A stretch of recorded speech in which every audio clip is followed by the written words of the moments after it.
sabemos, esta glándula se divide histológicamente en una corteza y en una médula.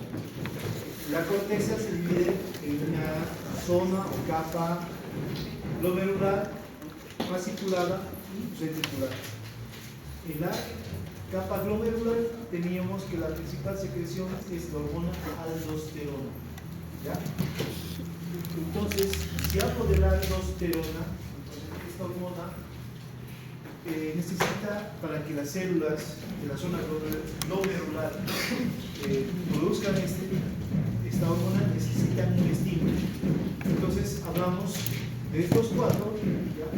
Aumento del potasio plasmático, el sistema renina-angiotensina aldosterona, disminución del sodio plasmático y el efecto de la adrenocorticotropa. Entonces, ¿cuál es el principal estímulo aquí para la producción de la aldosterona? El aumento del potasio. El aumento del potasio plasmático. Entonces, la hiperpotasemia, Fabián, cuando hablamos de hiperpotasemia, ¿qué valor?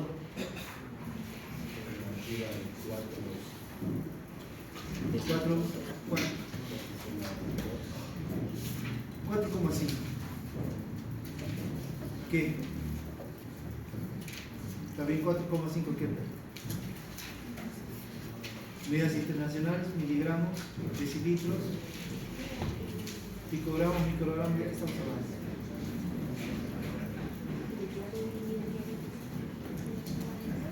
Equivalentes, arriba de 4,5 equivalentes litros, ya estaríamos hablando de una hiperpotasemia. Entonces, esta hiperpotasemia tiene que estar 5, 6. Entonces, hay un estímulo directo de la sobre la glándula suprarrenal para la producción de aldosterona. Igualmente, el sistema renina-angiotensina aldosterona, la mácula densa tiene que detectar que hay una hiponatremia. Cuando hablamos de hiponatremia, María Luis, ¿cuánto tiene que estar el sodio para hablar de hiponatremia? ¿Por debajo de cuánto? ¿Cuánto? Menos de. Sí, podemos decir menor a 135 miliequivalentes litro, hablo de hiponatremia. Entonces la mácula densa detecta esto y se va a activar el sistema renina-angiotensina aldosterona, donde la renina se transforma en angiotensina 1 por el angiotensinógeno. Esta angiotensina 1 se transforma en angiotensina 2 a nivel de los capilares pulmonares, y finalmente esta angiotensina 2 va a ir a actuar, ustedes ya saben, produciendo una vasoconstricción a nivel de los vasos y a nivel de la glándula suprarrenal, produciendo aldosterona. Igualmente, la disminución del sodio plasmático, o sea, una hiponatremia, actúa sobre la glándula suprarrenal para la producción de aldosterona.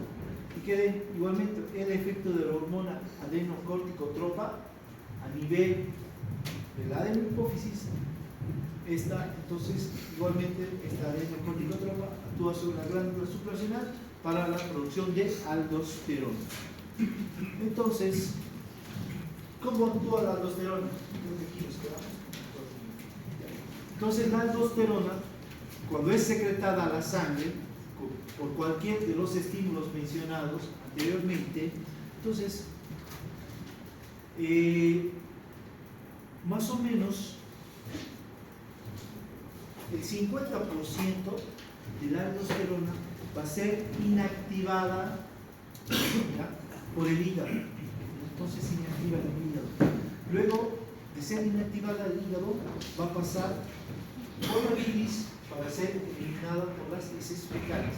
Igual, el resto que sigue circulando por la sangre va a ser eliminada por la orina. Y más o menos he hecho un cálculo que el 75% de la aldosterona es eliminada por la orina y el 25% por las heces fecales. ¿Ya? Entonces, la producción día de aldosterona va en 6 nanogramos por decilitro de plasma. Pero cuando existe una estimulación, hay una producción de 150 microgramos de aldosterona. O sea, cuando es estimulada la glándula suprarrenal. ¿Ya? Entonces, la aldosterona que no ha sido aldosterona activa, ¿dónde va a ir a actuar? Va a actuar a nivel de la nefrona, exactamente a nivel de los túbulos renales, o sea, en el tubo contorneado distal y en el tubo colector. ¿Ya? Ahí actúa. ¿Dónde más? En las glándulas sudoríparas, actúa en las glándulas salivales y en el colon. Entonces, ¿cuál va a ser la función? Reabsorber sodio y secretar potasio y algo de cloro. Esa es la función de la aldosterona. Entonces, como habíamos dicho ayer, aquí tengo una célula tubular, o sea que se encuentra por ejemplo aquí, en el tubo contorneado distal, en las paredes del tubo contorneado distal. Por lo tanto, va a tener un borde luminal, que sería este, el borde luminal, donde se está formando la orina, ¿ya? Y un borde o un lado capilar que está en contacto con los capilares. Por lo tanto, la célula tubular está en contacto con los capilares y con la luz del túbulo, que sería el borde luminal. Entonces, cuando llega la aldosterona, ingresa por exocitosis dentro de la célula y va a hacer, ¿qué hace? Se encuentra con los receptores citoplasmáticos. ¿Qué hace los receptores citoplasmáticos? Lo llevan hacia el núcleo. ¿Y qué produce ahí? Una transcripción del DNA. ¿Para qué? Para que el RNA ribosómico comience a formar, sintetizar aminoácidos, proteínas. Estas proteínas que se sintetizan actúan sobre los canales que se encuentran en el borde luminal para que ingrese el sodio desde el lado luminal, donde se está formando la orina, dentro de la célula tubular. Ahí dentro de la célula tubular, este sodio tiene que llegar hacia los capilares para que sea recuperado por la sangre. Entonces, aparte, en la síntesis de aminoácidos se produce la ATPasa. ¿Qué hace la ATPasa? Hace que funcione la bomba de sodio y potasio. Por lo tanto, el sodio va a salir hacia el lado capilar y el potasio ingresa dentro de la célula tubular. Luego, este potasio también va a ser sacado de esta célula luminal de esta célula tubular hacia el borde luminal. ¿Para qué? Para que sea eliminado por la orina. Por lo tanto, esta aldosterona, ¿qué hace? Hace que se reabsorba sodio y se elimine potasio. Ese es su mecanismo de acción de la aldosterona. Puede existir exceso de aldosterona. ¿Ya? Entonces, ¿cuándo se produce exceso? Cuando hay tumores hipersecretores a nivel de la glándula suprarrenal. Entonces, va a haber una hipersecreción de aldosterona. La aldosterona va a estar aumentada en la sangre. Entonces, va a haber una concentración mayor de 6 nanogramos decilitros de aldosterona en el plasma. Entonces, ¿qué va a producir?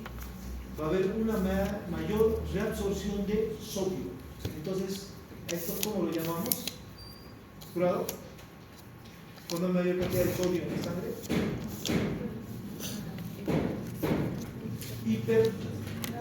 Hipernatremia o hipersodemia. ¿Ya? Entonces el sodio va a estar aumentado, ¿ya? Va a arrastrar agua, por lo tanto va a haber mayor cantidad de agua en el espacio extracelular, sobre todo a nivel intravascular. ¿Qué me va a producir esto? Que haya un aumento de la presión arterial. Entonces esta persona va a sufrir de una hipertensión arterial. Toda esta hipertensión arterial trata de ser compensado por los riñones, que hace una diuresis. Entonces es una compensación a largo tiempo. Entonces esta persona que está sufriendo esta hiperaldosteronismo, entonces comienza a ir varias veces al baño tratando de compensar ese aumento de agua a nivel del espacio extracelular. ¿Ya? Entonces, esta hipersecreción que se produce a nivel de las glándulas suprarrenales se conoce como hiperaldosteronismo primario. Ahora, como ustedes saben, lo mencioné, la aldosterona tiene que ser inactivada por el hígado, ¿ya? Pero cuando, ahorita no me acuerdo el nombre de esa enzima, pero cuando no se inactiva en el hígado la aldosterona, entonces hay más aldosterona libre, ¿ya? O sea, la secreción de aldosterona está normal, pero por algún motivo el hígado no funciona y no inactiva la aldosterona. Eso se conoce como hiperaldosteronismo secundario, ¿ya? Que igualmente le va a dar aumento del sodio, aumento del líquido extracelular, por lo tanto hipertensión arterial. Es un hiperaldosteronismo secundario, ¿ya? ¿En qué casos no funcionaría bien el hígado? Una cirrosis hepática, ¿ya? Entonces ya sabemos por qué se produce hipertensión arterial en los cirróticos, por qué se edematizan. Es una de las causas. Disminución de la aldosterona, que es el otro extremo. La aldosterona, ¿cuándo está disminuida? Cuando hay una destrucción de la glándula suprarrenal. ¿Cuándo se produce eso? Cuando hay procesos autoinmunes. O sea, que nuestro sistema inmuno desconoce a la glándula suprarrenal y produce destrucción de sus células. Aparte, hay otras enfermedades, infecciones que también pueden destruir la glándula suprarrenal, como ser la tuberculosis. La tuberculosis extrarrenal, pero tuberculosis extrapulmonar, también puede ir y destruir la glándula suprarrenal. Entonces, a esto también se conoce como enfermedad de Addison, porque no solo se destruye la corteza, o sea, no solo se va a destruir la capa glomerular, también la capa fasciculada donde hay el cortisol. Entonces, esta persona, ¿qué va a pasar? Si no hay aldosterona, ¿qué pasaría? ¿Cómo estaría el sodio? ¿Ah? Disminuido, hay una hiponatremia. El líquido extracelular, ¿cómo estaría entonces? ¿Aumentado o disminuido? Disminuido, porque el sodio arrastra agua. ¿Ya? Entonces, estas personas tienden a la hipotensión. ¿Ya? Entonces, esta persona está hipotensa. ¿Ya? Entonces, si no se hace un correcto manejo, aumentar el líquido, o sea, colocar soluciones salinas para aumentar el sodio y dar un tratamiento, por ejemplo, con corticoides, esta persona puede entrar en coma y puede morir. Por eso es muy peligroso. Por ejemplo, una vez tuvimos un caso en el hospital donde entramos a dar anestesia a un paciente, una señorita, 20 años tenía, que comenzó con dolor abdominal. Entramos a operar, que no sabíamos qué era, no había nada, todo estaba normal. Entonces cerraron todo, la mandaron a su sala. Durante la tarde orinó como 20 litros de orina. Nadie podía decir cómo podía orinar tanto. Y entró en coma. ¿Por qué entró en coma esta paciente? No han hecho, uno, deshidratación, pero el agua que arrastra el agua. Sodio. Han hecho una, ¿cómo se llama esto? Medido de electrolitos. El sodio estaba por debajo de 120, 110 estaba. 110, 109. ¿Cuánto es lo normal? 135, 145. La persona ha hecho una hiponatremia tan severa que entra en coma. ¿Ya? Pero nadie ha podido dar la causa. Uno decía que era un hipoaldosteronismo, otros que era una diabetes insípida, pero al final no se ha podido. Esta persona llegaba a fallecer, no se ha podido a veces. Por eso a veces faltan profesionales que nos den una guía. Pues si hubiera habido una persona que maneje bien esta parte de endocrinología, y aparte que haya medicina nuclear, que no haya aquí en Tarija, tal vez me hubieran dado más luces para poder tratar a una persona, esta persona, y poder salvar la vida. A veces estas cosas pasan y uno queda muy corto para tratar a los pacientes. ¿Ya? Entonces ahí fue la pelea de qué hacer. Al final no sabían cómo tratar. Uno decía una cosa a otros y no llegaban a nada. Entonces, como dijimos, ya sabemos cuándo se produce el exceso de aldosterona, o sea, puede ser hiperaldosteronismo primario, o sea, un tumor hipersecretor a nivel de las glándulas suprarrenales, o un hiperaldosteronismo secundario. ¿Cuándo se daría? Una falta de inactivación por parte del hígado. Y el otro es la disminución de la aldosterona, que sería, por ejemplo, por una enfermedad de Addison, que generalmente es una enfermedad autoinmune, o también puede ser producida por la tuberculosis que destruye la glándula suprarrenal. Ahora vamos a ver lo que son los glucocorticoides. Los glucocorticoides, como saben, están producidos por la capa o zona fascicular de la corteza suprarrenal. Entonces, ¿por qué se llaman glucocorticoides? Porque tienen que ver mucho con el metabolismo de los carbohidratos. Entonces, como verán, es una hormona hiperglicemiante. Entonces, va a actuar en el metabolismo intermedio de proteínas, de lípidos e hidratos de carbono. Participa en los momentos de estrés. Entonces, si no existiría el cortisol, que es el que representa el glucocorticoides, nosotros no podríamos enfrentar el estrés emocional y el estrés físico. ¿Por qué? Igualmente actúa en el control de la inflamación, en los procesos inflamatorios. Entonces, cuando hay un proceso inflamatorio que está descontrolado, que produce dolor, calor, rubor, etc., los corticoides lo pueden controlar. O enfermedades que producen inflamación, como las artritis, que son enfermedades autoinmunes que producen inflamaciones de las articulaciones. Quedamos corticoides. Participan en los procesos involucrados como las alergias, rinitis, conjuntivitis alérgicas, sobre todo en la primavera. ¿Qué hacemos? Damos corticoides para controlar. Y baja la inmunidad del cuerpo. ¿Por qué? Porque actúa sobre los linfocitos T, linfocitos B, neutrófilos, monocitos.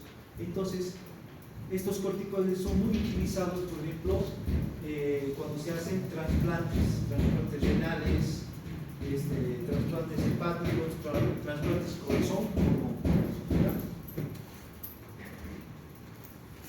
Entonces, si hablo del metabolismo intermedio de las proteínas, dice que primeramente el cortisol, que es el que representa a los glucocorticoides, reduce la reserva de proteínas de los tejidos hepáticos. Entonces, ¿qué quiere decir? Que es una hormona catabólica.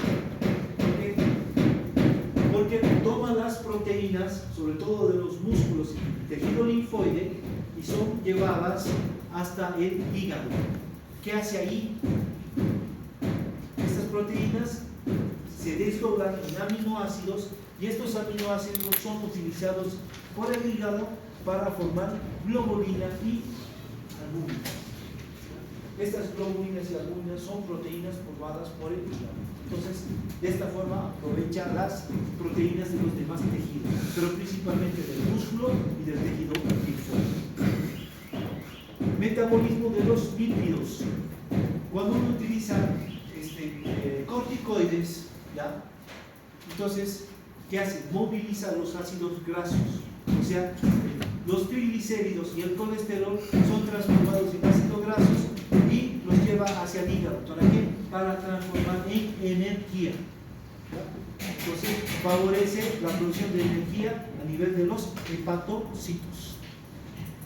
Pero, cuando se utilizan corticoides en forma crónica, por ejemplo, en personas que sufren enfermedades autoinmunes, como ser artritis, glomerulonefritis, lupus, etc. ¿Alguien conoce personas que tengan enfermedades de este tipo?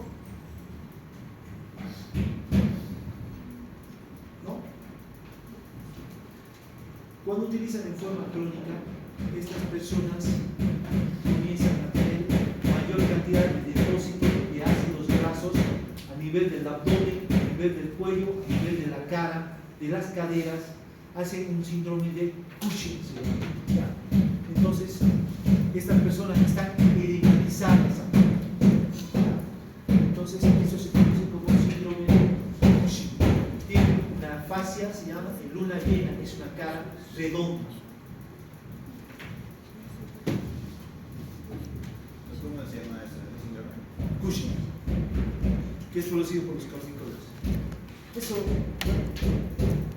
es para que tengan conocimiento que es un síndrome de Cushing. Eso lo vamos a dar por ver fisiopatología, que es producido por los corticoides. Igualmente las personas que utilizan, o sea, ¿qué corticoide nombrado? Prednisona, prednisonona, dexametasona, que son funciones inflamatónicas. Entonces, esto está produciendo el síndrome de Cushing si uno lo utiliza de forma crónica, o sea, varios meses. ¿Qué pasa con el metabolismo de los hidratos de carbono? La glucosa. Aumenta la gluconeogénesis. ¿Qué es la gluconeogénesis? Formación de glucógeno. Ya, formación de glucógeno, perfecto. ¿A partir de qué? No. Gluconeogénesis. Camila Chacón, ¿qué es? ¿Ya?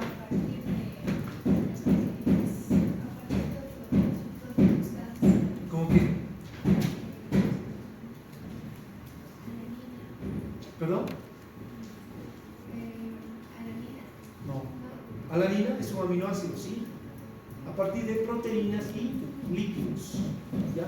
Entonces, aumenta la gluconeogénesis, o sea, utiliza lípidos y proteínas para la formación de glucógeno a nivel del hígado. O sea, forma glucógeno hepático. ¿Para qué? Para que este glucógeno luego lo desdoble y pueda utilizarlo como energía. ¿Qué más hace? No permite que la célula utilice la glucosa.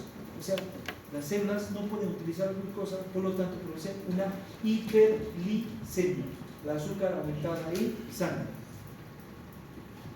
¿Por qué produce esta ¿Cómo no deja que la célula no utilice la glucosa? Porque va a bloquear el NAD. ¿Qué es el NAD?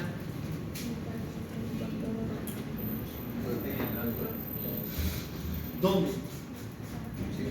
¿Ah? En el ciclo de Krebs. Es la nicotinamida, adenina, dinucleótido e hidrógeno. Entonces, este NAD se tiene que oxidar para que se produzca la glucólisis, o sea, el desdoblamiento de la glucosa en energía. Así, resumiendo. ¿Ya? Entonces, al bloquear el NAD, no deja que se produzca la glucólisis, por lo tanto, la glucosa no puede ser utilizada por las células. Y por lo tanto va a producir una hiperglicemia. Ahora yo les pregunto, si tengo un paciente diabético, o sea que tiene problemas con las células beta, ¿estaría indicado que le dé corticoides? Por ejemplo, le saco una glicemia, tiene una glicemia de 300. ¿Le indicaría corticoides? ¿Sí o no? Maite, ¿le darías corticoides a tu paciente si tiene hiperglicemia, si está con una glicemia de 300? ¿Sí? ¿Por qué no le darías? ¿Sí? ¿No por qué?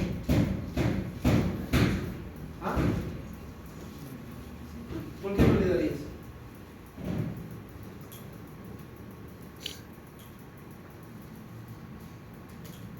¿Se acerca? ¿Por qué no? ¿O sí le podrías dar? ¿Sí le indicarías? ¿Qué dices? ¿Por qué no?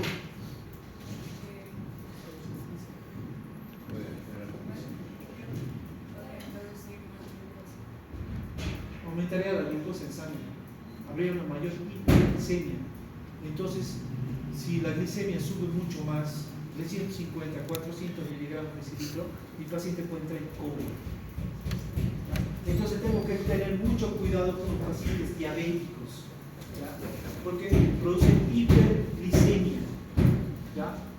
Pero teniendo los cuidados podría utilizar, ¿ya? Por lo tanto, la diabetes puede ser producida por la hormona de crecimiento. ¿Es hiperglicemiante o hipoglicemiante? La hormona de crecimiento es hiperglicemiante. No deja que las células utilicen la glucosa, tampoco deja que la insulina meta la glucosa dentro de la célula. Por lo tanto, es hiperglicemiante. Esto se llamaría una diabetes hipoficial. ¿Qué pasa con el cortisol? ¿Aumenta la glicemia en sangre? Sí, es hiperglicemiante igualmente. Por lo tanto, produce una diabetes suprarrenal. Y a nivel del páncreas, la insulina, ¿qué hace? ¿Hiperglicemia o hipoglicemia? Hipoglicemia. Entonces, le baja el azúcar en sangre.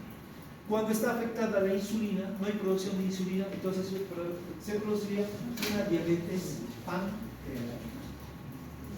Entonces, si la hormona de crecimiento está aumentada y esta me está produciendo hiperglicemia y yo quiero utilizar insulina, dice que responde muy poco, es muy poco sensible, ¿ya?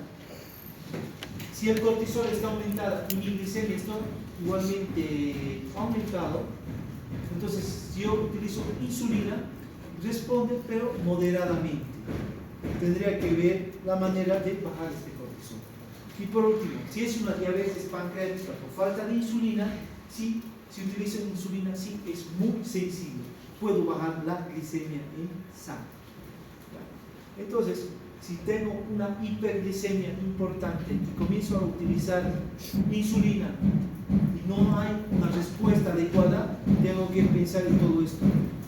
¿Será que la hormona de crecimiento está elevada? ¿Será que el cortisol está aumentado? Tendría que pensar, analizar. ¿Ya? No es que voy a ver glicemia elevada y comienzo a poner insulina y por ahí no hace. Hay que analizar. Participa en los momentos de estrés. Cuando hay secreción de cortisol, esto me ayuda a combatir los momentos de estrés, como ser el estrés emocional y el estrés físico. Por ejemplo, el estrés emocional, cuando estás sometido a presión en el trabajo, en el estudio, ¿ya? Entonces, el cortisol, si hay una concentración, una secreción de cortisol, voy a poder manejar esta situación de estrés. Porque igual cuando hay estrés físico, cuando sufres quemaduras, traumatismos, fracturas, tiene que haber una secreción adecuada de cortisol. ¿Para qué? Para que yo pueda sobrellevar este estrés físico. Actúa en el control de la inflamación. Como ustedes saben, cuando se producen lesiones de los tejidos, ¿ya?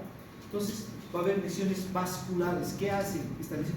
Liberan bradicininas, histaminas,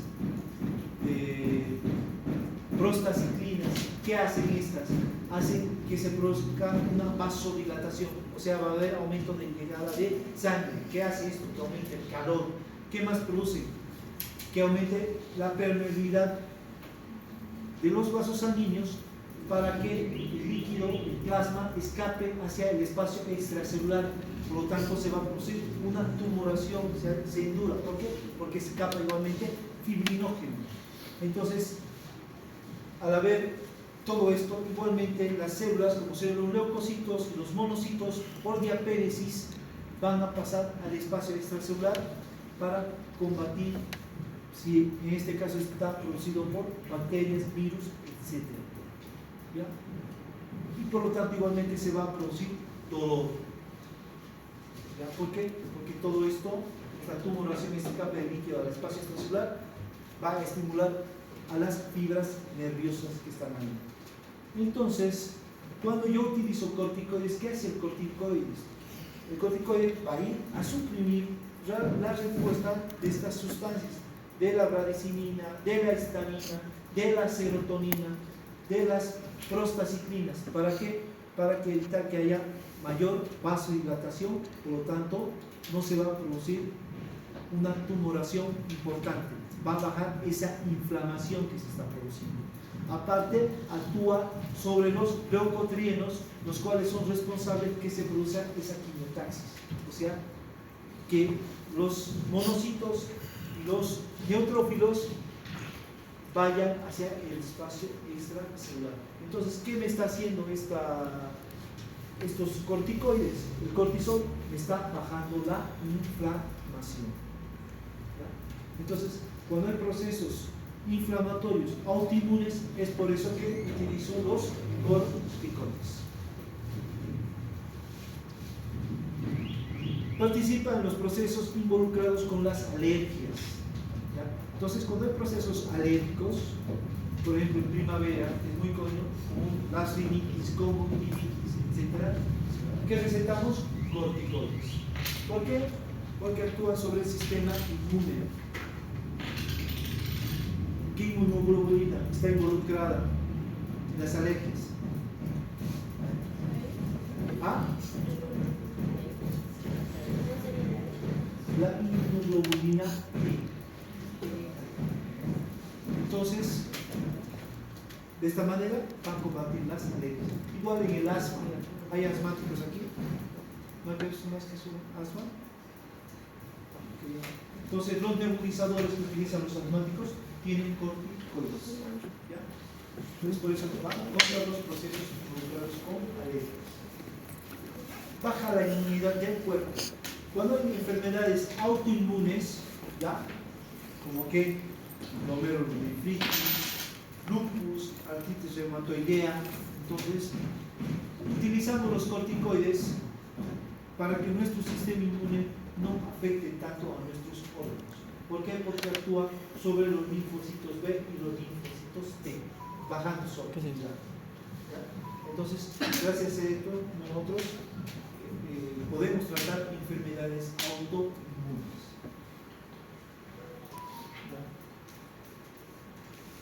Y bueno, lo que ha pasado aquí al tratar estas enfermedades autoinmunes es que ha habido, por ejemplo, aquí en Latinoamérica, abuso de los corticoides. ¿Y qué ha pasado? Se han reactivado otras enfermedades, por ejemplo, como la tuberculosis. ¿Ya? Ha habido abuso de corticoides, abuso de antibióticos. Todo esto ha generado que haya reactivación de, por ejemplo, la enfermedad de la tuberculosis. ¿Y cuándo se produce la tuberculosis? Ya lo han visto en microbiología, sobre todo se produce cuando hay una baja en la inmunidad. Porque cuando nosotros nacemos, nos vacunan con la BCG. ¿Para qué? Para crear la primoinfección, o sea, hacer que nuestro sistema inmune actúe sobre la tuberculosis. Porque hay mucha gente que tiene tuberculosis y la enfermedad está en el aire ambiente. Entonces, gracias a estos, no enfermamos con tuberculosis. Pero al utilizar corticoides y al bajar la inmunidad, entonces podemos provocar que se reactive la enfermedad, la tuberculosis. ¿Cómo se produce la regulación de esta hormona?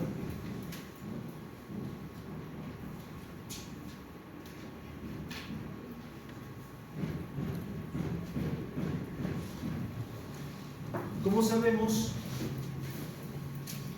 todo se produce a nivel del hipotálamo.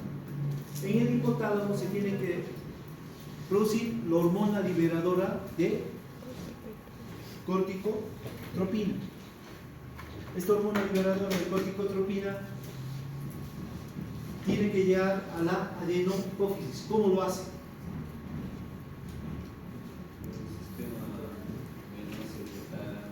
Hipotálamo hipoficial. Entonces, gracias a este sistema venoso portal, llega a la adenopófisis y estimula a las células corticotropas que se encuentran en la adenopófisis.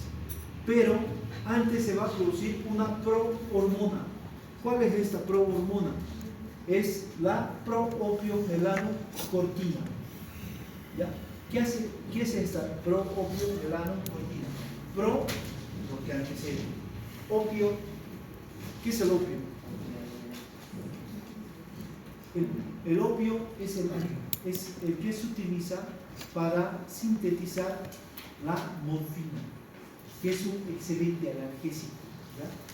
Lo malo de la morfina es que causa adicción. ¿Ya? Entonces, a partir de este opio, entonces se ha visto que en las personas se producen las beta-endorfinas. ¿Y quién cree que produce más beta-endorfinas? ¿La mujer o el hombre? ¿Ah? ¿Por qué? Hay estudios de esto. No soporta más el calor. ¿Está haciendo calor?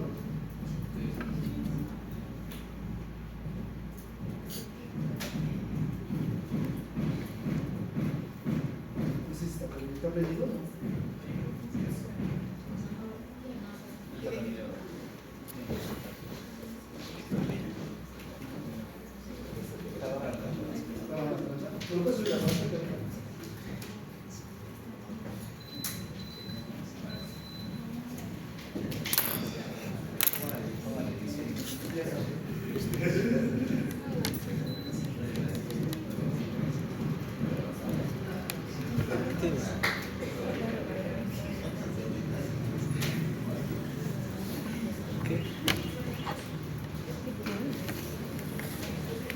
Las mujeres producen mayor cantidad de endorfinas, las cuales están involucradas en el control del dolor, porque dicen desde que se produce su periodo menstrual, que es muy doloroso, hay producción de beta-endorfinas. Igual, cuando se produce el trabajo del parto, igualmente existe producción de beta-endorfinas. Por lo tanto, la mujer produce mayor cantidad de beta-endorfinas en comparación del hombre. Es por eso que las mujeres toleran mejor el dolor. ¿Ya? Ahora, la melano se refiere a la hormona estimulante de la melanina.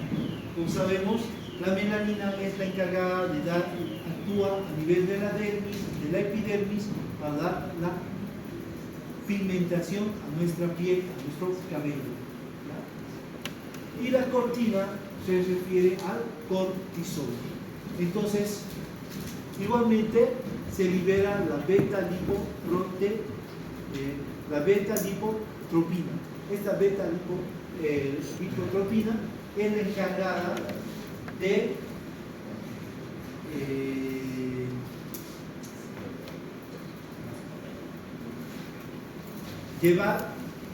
transportar ácidos grasos, o sea, desdobla los triglicéridos y el colesterol en ácidos grasos. Entonces, cuando se libera la adrenocorticotropina, va a ir a actuar sobre la glándula suprarrenal y, como sabemos, primero puede liberar la aldosterona y libera el cortisol. En este caso, si libera el cortisol va a aumentar a nivel de la sangre, ¿ya? Y actúa a nivel celular. Cuando el cortisol está aumentado, entonces va a producir una retroalimentación negativa. ¿Para qué? Para que se suprima la liberación a nivel del hipotálamo y la hipófisis. Entonces también entra en una retroalimentación negativa. Ahora aquí, ¿cómo se produce la regulación del cortisol? Como sabemos, se produce la liberación a nivel del hipotálamo con la hormona liberadora de corticotropina, la cual llega a la circulación venosa portal hipotálamo hipofisiario. Gracias a esta circulación llega a la hipófisis, para que se libere la adrenocorticotropina. Y esta adrenocorticotropina de ir a actuar sobre la corteza suprarrenal ahí llega a las células de la corteza y ¿qué hace? Va a activar al AMP cíclico. Si hablo del AMP cíclico, ¿de qué estoy hablando? De segundos mensajeros. Entonces llega a los receptores de las células de la corteza suprarrenal y va a activar a la adenilciclasa. ¿La adenilciclasa dónde actúa? Sobre el ATP. Y este ATP se va a transformar en AMP cíclico. Y este AMP cíclico va a activar a la proteincinasa. Y esta proteincinasa va a ir a actuar sobre el colesterol que está depositado en la glándula suprarrenal. Y el colesterol se va a transformar en pregnenolona. Y esta pregnenolona es la que va a dar origen al cortisol. Y si podemos observar aquí, en esta imagen, veamos que colesterol es la base para la formación de la aldosterona y las hormonas andrógenas. ¿Ya? Entonces, esta es la base para la formación de todas estas hormonas. Entonces, como vemos aquí, la adenocorticotropina actúa mediante segundos mensajeros. Ahora, cuando se libera en la sangre el cortisol, se libera en una concentración de 150 miligramos día, pero más o menos se va a llegar a inactivar de todo esto, unos 95 miligramos son inactivados, ¿ya? Y en el plasma más o menos va a quedar 12 microgramos día, ¿ya? Entonces, esto es lo que actúa a nivel de plasma. Ahora, ¿cómo maneja el estrés, ya sea emocional o físico? Entonces, cuando nosotros estamos sometidos a estrés emocional o físico, muy presionada en su trabajo, o ustedes cuando están en exámenes, o es un gran quemado como vemos aquí, tiene que haber secreción de cortisol. ¿Por qué? ¿Qué hace este cortisol? Aumenta, hace que se produzca una hiperglicemia, aumenta el azúcar en sangre, ¿ya? Y movilizar los ácidos grasos, las proteínas, ¿para qué? Para que se produzca una gluconeogénesis a nivel del hígado y aumenta el glucógeno en el hígado. Y este glucógeno es igualmente utilizado ¿para qué? Para la producción de energía, ¿ya? Entonces, de esta manera yo puedo hacer frente a ese estrés, ya sea emocional o estrés físico. Si no existiera el cortisol, no podríamos enfrentar, ¿ya?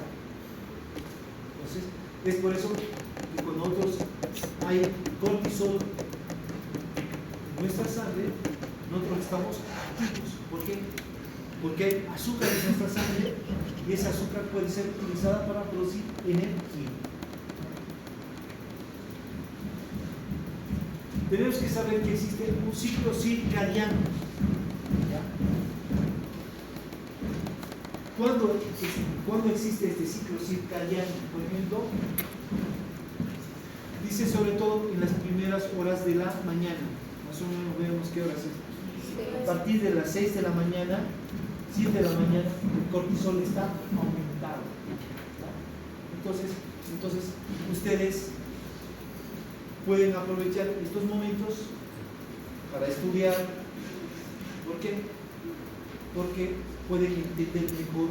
En cambio, el cortisol en las últimas horas de la tarde, en la noche, está disminuido.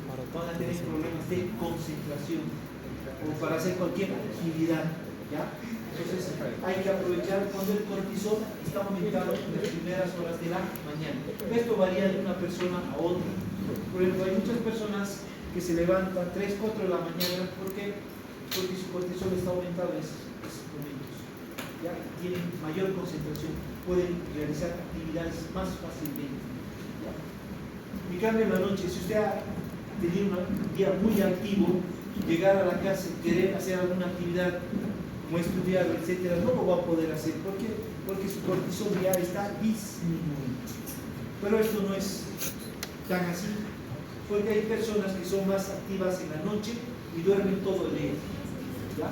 Entonces, el ciclo del cortisol en estas personas está ¿cómo se dice? Invertido. Su cortisol va a estar aumentado durante la noche. ¿Por qué? Porque duerme todo el día, ¿ya?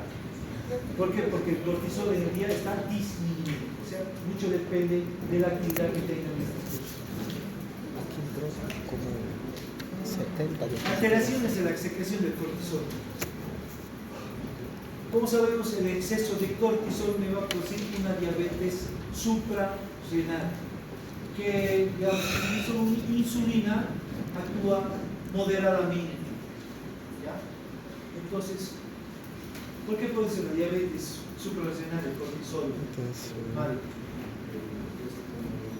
¿Ah?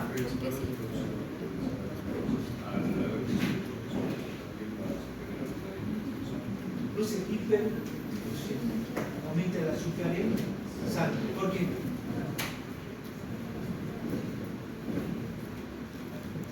Nicole Mayon, ¿por qué produce hipertensión el cortisol?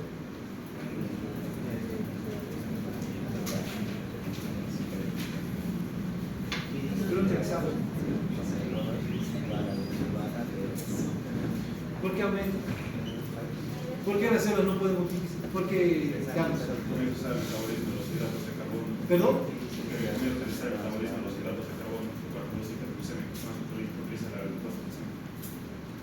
Ajá. ¿Pero qué bloquea? ¿Ah? ¿Qué bloquea? ¿Eh? ¿Qué? El NAT. El NAT. La nicotinamida, adenosina, nucleótido hidrógeno. O sea, si no se oxida el NAT, no se produce la glicólisis. Por lo tanto, no se va a activar la vía aerobia para metabolizar la glucosa en energía. ¿Ya? Es por eso que está aumentado en sangre.